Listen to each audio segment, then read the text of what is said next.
嗱，咁我講翻陣間嘅流程先。咁一如既往呢，咁首先就係行政長官同埋第6任行政長官嘅當選人呢，會係兩位去到台前邊，就俾大家影相同埋拍攝諸如此類啦。咁然後佢哋兩個完咗呢一個動作之後呢，各自就會上台。咁行政長官會首先用中英文去發言，然後就係第6任行政長官當選人就係用中英文發言。咁然後就係冇呢個答問環節咧，咁兩位就會離開嘅。OK，咁大家係啦，稍後片刻。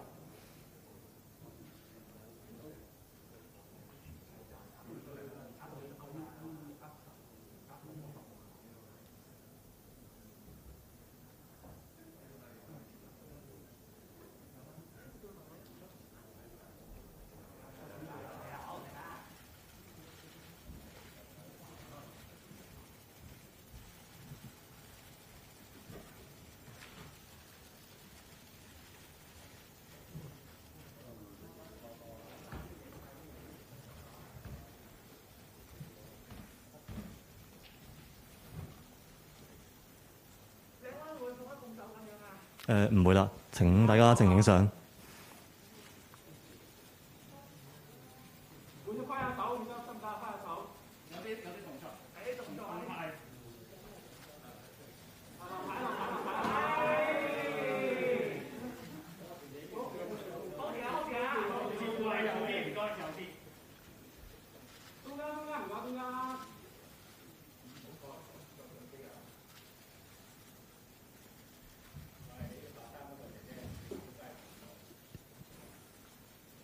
好，差唔多啦。咁有請行政長官同埋第6任嘅行政長官當選人啦，分別上台上面。好，再講翻個流程。咁首先呢，行政長官啦會用中英文啦去發言，然後第6任行政長官當選人啦亦都會用中英文去發言嘅。咁一如既往啦，之後我哋就冇呢個答問環節，今日嘅會面呢就會結束嘅。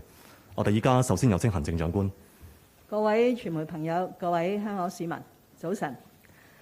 昨天5月8日，香港咧係成功同埋順利舉行咗第6任行政長官嘅選舉。我今早咧係非常之高興，可以係第一時間呢就係同當選第6任行政長官嘅李家超先生喺政府總部會面，等我可以親自恭賀佢啊！亦都係祝福佢喺未來呢個幾月咧，能夠成功組成佢嘅班子，喺未來5年帶領香港再創高峰。昨天喺香港舉行嘅第6任行政長官選舉係一個非常之重要嘅日子。呢一場選舉係自去年喺中央嘅指導同埋大力支持之下，完善咗香港特區嗰個選舉制度嘅首輪嘅3場選舉嘅最後一場。換句話說，我哋成功舉辦咗第6任行政長官選舉之後呢，按住基本法落實愛國者治港嘅政治體制，已經係圓滿咁建立起嚟。呢個對於香港未來嘅發展呢係至為重要嘅。正如昨天喺選舉之後，國務院港澳辦同埋中聯辦發出嘅聲明裏邊指出，呢一個完善香港特區嘅選舉制度係有佢個大背景，係有佢嘅必要性。但係更加重要嘅就係呢一套完善咗特區嘅選舉制度，係完全符合一國兩制嘅原則，亦都符合香港嘅實際情況。佢既可以確保一國兩制行穩致遠，亦都可以確保香港特區長期繁榮穩定。所以藉此機會呢，我想喺呢度再次感謝中央喺香港面對前所未有嘅困難嘅時候，採取咗果斷嘅措施，先後為香港制定咗香港國安法，令香港由亂轉治，其後亦都係完善咗香港嘅選舉制度，讓我哋可以長治久安。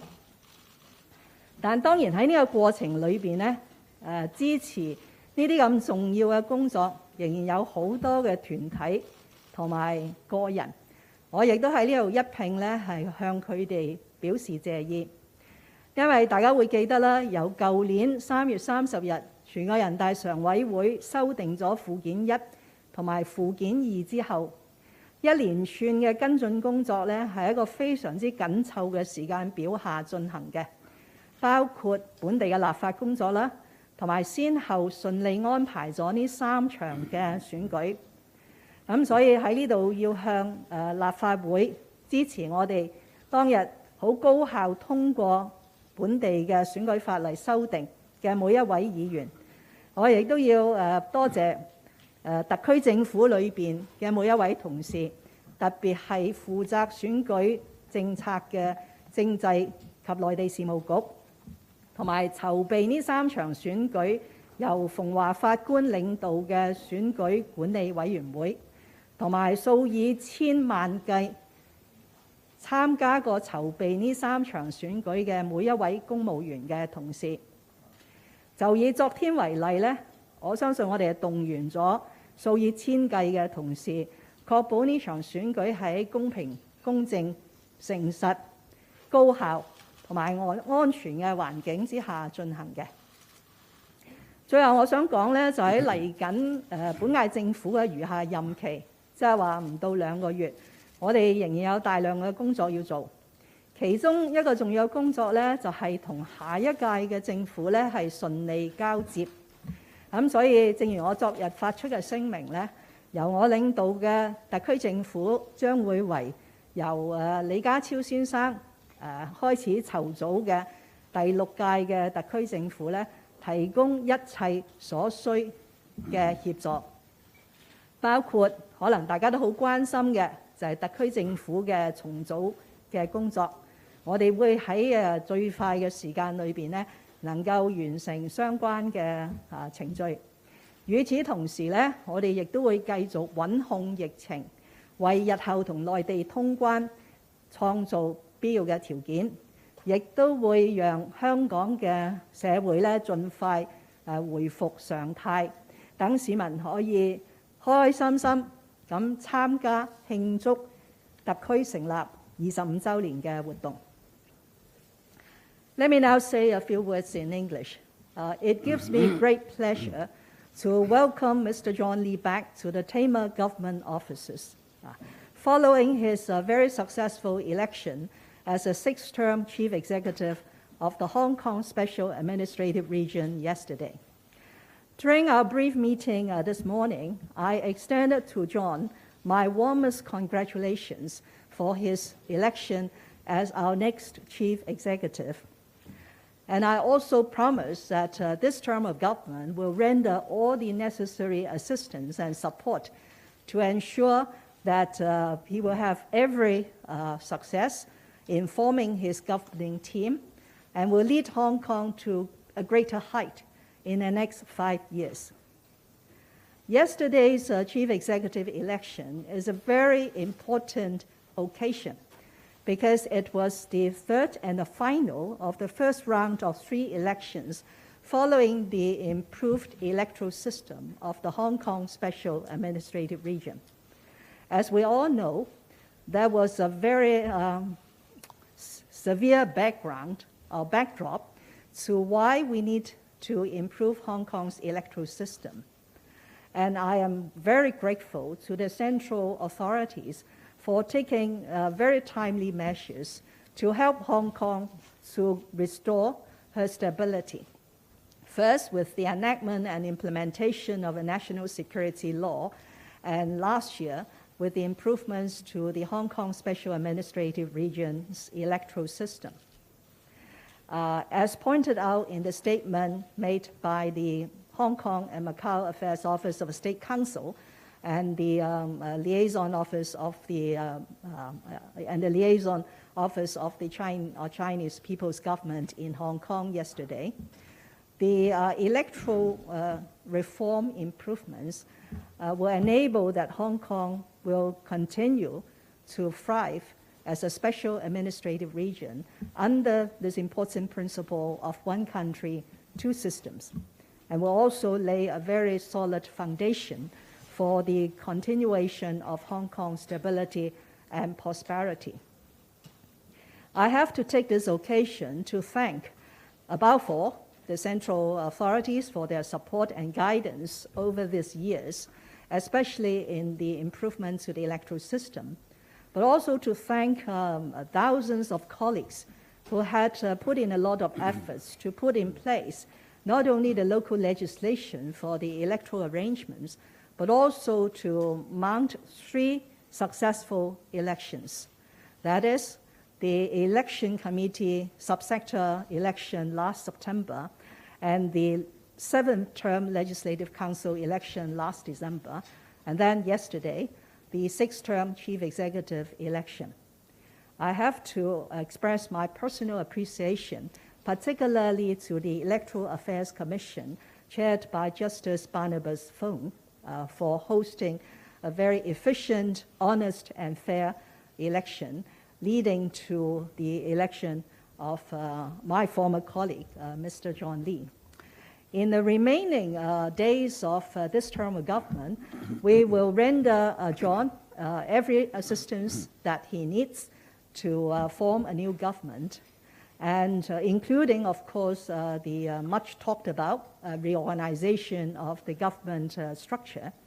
And at the same time, I and my administration will continue to fight this COVID-19 epidemic in order to enable the people of Hong Kong to return to normal life as soon as possible, and also to lay a strong foundation for the resumption of quarantine travel into the mainland. This year is the 25th anniversary of the establishment of the Hong Kong Special Administrative Region. I hope very much to celebrate this very important occasion with the people of Hong Kong. 而家請李家超先生發言。首先係多謝行政長官。各位傳媒朋友，早晨。昨天係2022年行政長官選舉，今日係我選舉當選嘅翌日。由於兩屆政府之間嘅交接工作係好多，而時間呢亦都係好緊迫，只有大約7個星期多，所以我非常感謝行政長官今日安排咗時間同我會面，立即咧係展開一啲交接嘅工作。我首先感謝行政長官安排咗候任行政長官辦公室，好讓我喺琴日當選嘅下午呢即刻可以展開工作，所以我係感謝行政長官就辦公室以及人員嘅安排呢係表示謝意嘅。我亦都感謝特區政府喺行政長官嘅領導之下，琴日係舉行咗一場成功而且係好順利嘅行政長官選舉。喺呢個選舉裏邊，我作為參選人有好多親身嘅經歷，我亦都充分睇到參加工作嘅公務員以及相關嘅人員呢，好專業咁喺不同方面嘅安排呢，係既周詳，亦都係好細緻嘅。我亦都聽到不同嘅選委呢，對今次選舉嘅安排呢，係好有正面嘅評價。我多謝行政長官同埋所有參與昨天舉辦嘅選舉嘅所有同事，多謝佢哋嘅辛勞同埋專業嘅工作。剛才我同行政長官會面嘅時候呢，討論咗喺未來幾個星期我哋嘅交接工作，包括正如剛才行政長官所講，架構重組有關方面嘅一啲事宜嘅，亦都有討論過我哋喺未來呢幾個星期嘅防疫抗疫工作將會係個走向會係點，亦都有大家提及呢係慶祝香港回歸祖國25週年嘅慶典活動呢嘅一啲考慮。喺政府架構重組方面，我感謝行政長官，佢喺重組方案方面呢，其實已經係做咗好詳細嘅一啲分析同埋計劃嘅。我對建議嘅內容呢係好多謝嘅。我亦都係喺某一啲細節嘅方面呢，就剛才同行政長官呢有交換嘅意見。亦都好多謝行政長官俾咗佢一啲睇法我嘅。我會翻去思考一下。之後呢，我嘅後任辦嘅同事呢，亦都會盡快呢同行政長官嘅辦公室嘅同事呢係商討細節嘅。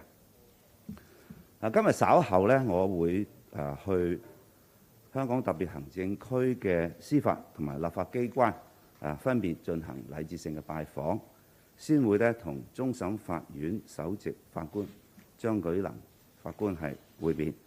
之後呢，就會同立法會主席梁君彥會面嘅。今日下晝呢，我亦都會分別呢去拜訪4個中央駐港機構作禮節性拜訪嘅，即係中央人民政府駐香港特別行政區聯絡辦公室、中央人民政府駐香港特別行政區維護國家安全公署、外交部駐香港特別行政區特派員公署，以及中國人民解放軍駐香港部隊。多謝大家。跟住我用英文同大家講講。Yesterday was the 2022 Chief Executive election. I'm grateful to the Chief Executive, Mrs. Carrie Lam, for meeting me today, right on the next day after I was elected. I just had a very useful meeting with the Chief Executive. The discussion was useful to ensure a smooth transition to the new term of government. And we are working under a very tight schedule of some 7 weeks from now to the 1st of July. I would like, first of all, to thank the Chief Executive for arranging very quickly the office of the CE-elect, allowing me to work in the new office in the afternoon right after the election yesterday. I thank her for arranging the office as well as the helpful staff. I would also like to thank the government for organizing a successful and orderly election yesterday.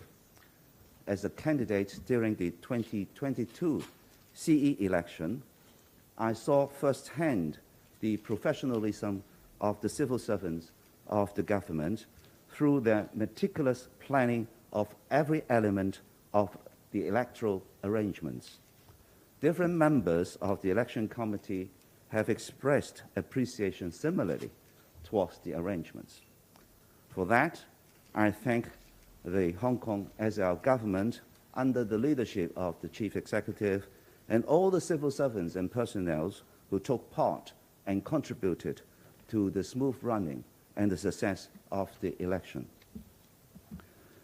During the meeting with the Chief Executive earlier, we talked about a number of major tasks to be accomplished in the coming weeks of transition, including the proposed government reorganization package, the latest situation of Hong Kong's work in fighting the epidemic, as well as activities celebrating the 25th anniversary of the establishment of the Hong Kong SAR. I'm grateful to the Chief Executive for proposing a package of government reorganization, which facilitates the smooth transition between the 2 terms of government. The current proposal has already taken various relevant factors into account, and the suggestions are detailed. We exchanged views on certain elements in the package. I shall reflect on those views, and colleagues in the CE-elect's office will be discussing in detail with the colleagues of the C office ASAP.